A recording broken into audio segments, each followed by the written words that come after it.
Bienvenidos a este podcast dedicado al estudio de los elementos del delito en el derecho penal mexicano. En este episodio abordaremos de manera clara y detallada qué son los elementos del delito, los elementos del tipo penal y los presupuestos típicos del delito, así como la importancia que tienen dentro de nuestro sistema jurídico mexicano. El objetivo principal es comprender cómo el derecho penal analiza las conductas humanas para determinar cuándo una acción o una omisión puede ser considerada delito y cuándo no. También explicaremos las causas de exclusión del delito, la punibilidad, las penas y las medidas de seguridad contempladas por el Código Penal Federal. El delito no puede analizarse únicamente como una conducta aislada. Para estudiarlo correctamente dentro del derecho penal, se divide en diversos elementos que permiten determinar si una persona debe o no ser sancionada por el Estado. Esta estructura garantiza seguridad jurídica y evita castigos arbitrarios. Empezaremos determinando qué son los elementos del delito.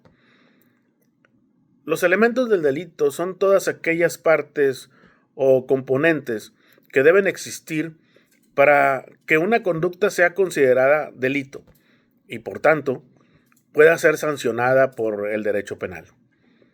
La doctrina penal señala que existen elementos positivos y elementos negativos del delito. Los elementos positivos son aquellos cuando se presentan plenamente, permiten que exista el delito y se imponga una sanción. Por otro lado, los elementos negativos son circunstancias que eliminan la existencia del delito o impiden sancionar la conducta. Entre los principales elementos positivos del delito podemos encontrar la conducta, la tipicidad, la antijuridicidad, la culpabilidad, la punibilidad, por mencionar algunas. Cada uno de estos elementos cumple una función específica dentro del análisis jurídico penal. Por su parte, la conducta, acción, omisión y comisión por omisión. La conducta constituye la base del delito. Sin conducta humana no puede existir un delito. Dicha conducta puede manifestarse de tres maneras. La primera, la acción. Es un comportamiento positivo. Consiste en hacer algo prohibido por la ley penal. Por ejemplo, una persona que roba un vehículo realiza una conducta activa encaminada a obtener un beneficio ilícito. La acción requiere tanto un elemento físico como un elemento psíquico. El elemento físico es el movimiento corporal y el elemento psíquico es la voluntad de realizar la conducta.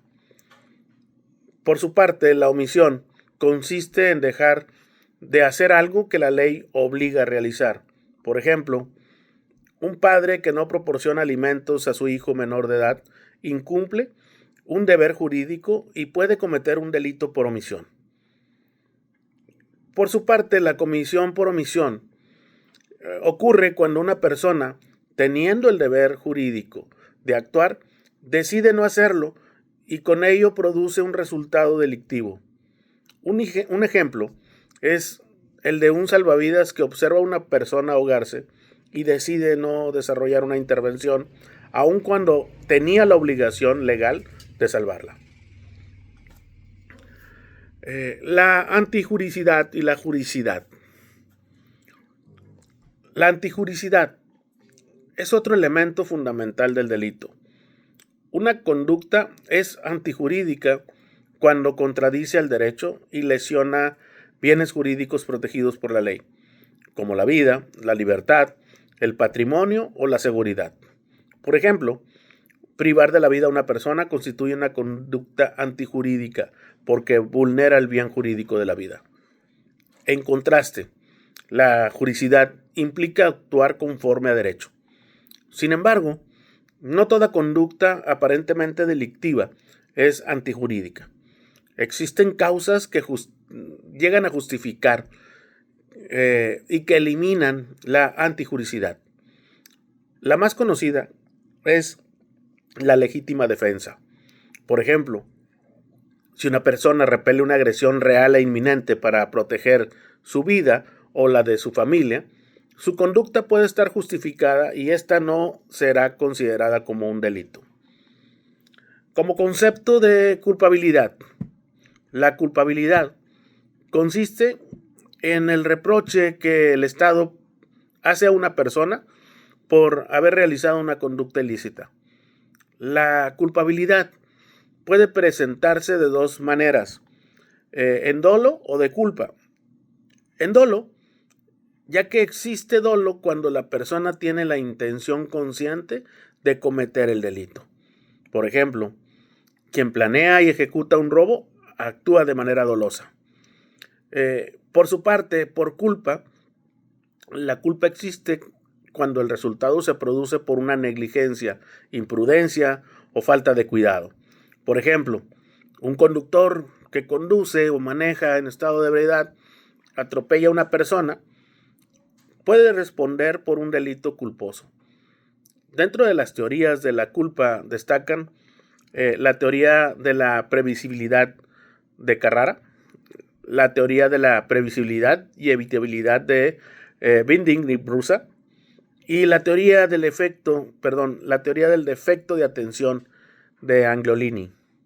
Todas estas buscan explicar cuándo una persona puede ser considerada responsable penalmente por actuar sin el cuidado debido. En cuanto a los elementos del tipo penal, es la descripción que hace la ley de una conducta que se encuentra prohibida. Por ejemplo, el delito de homicidio se configura cuando una persona priva de la vida a otra. Los elementos del tipo penal son aquellos componentes que deben coincidir exactamente con la conducta realizada.